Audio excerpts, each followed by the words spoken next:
Les élections américaines de 2024 représentent un moment crucial et les implications pour l'Afrique pourraient varier selon l'issue. Le docteur Alioune Aboutalib-Lo, chercheur au centre Hakem d'Istanbul, offre un éclairage sur l'impact potentiel d'une victoire de Kamala Harris ou de Donald Trump.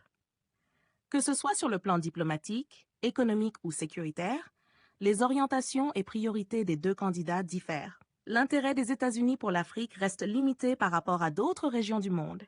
Et même si un changement significatif de la politique africaine des États-Unis n'est pas à prévoir, les nuances sont notables. Kamala Harris, dans la lignée de Joe Biden, pourrait afficher plus d'engagement, comme lors de sa tournée en Afrique en 2023, où elle s'était dite optimiste quant au partenariat entre les États-Unis et l'Afrique.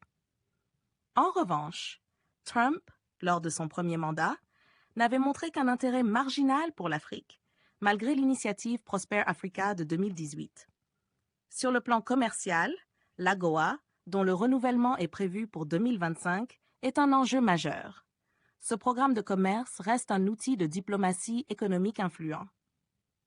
La continuité de cette politique est attendue quel que soit le vainqueur, avec l'impact des décisions antérieures sous Trump et Biden et le retrait de certains pays en raison de divergences sur les droits de l'homme.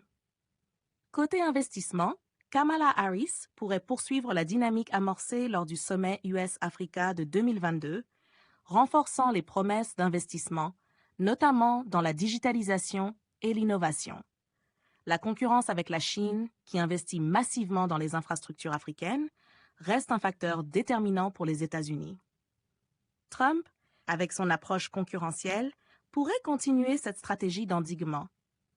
La sécurité, bien que secondaire dans la campagne, reste cruciale pour Washington.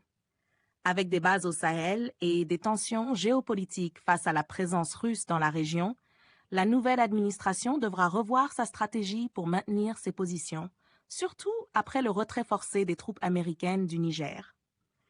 L'implication de la Russie, via des groupes comme Wagner, et la montée des tensions dans les pays voisins imposent une réflexion stratégique pour l'avenir de la coopération sécuritaire en Afrique. En matière de développement et de gouvernance, l'approche d'Harris, plus attachée aux droits humains et à la démocratie, pourrait rendre l'aide conditionnelle à ces critères. Trump, fidèle à sa vision mercantiliste, pourrait réduire ou rediriger certains financements humanitaires, une tendance observée lors de son premier mandat. Cependant, sur des questions sociétales comme les droits LGBTQ, Harris et Trump adoptent des positions diamétralement opposées. Harris pourrait conditionner certaines aides à la promotion des droits de cette communauté, en opposition aux valeurs traditionnelles de nombreux pays africains, là où Trump se montre conservateur.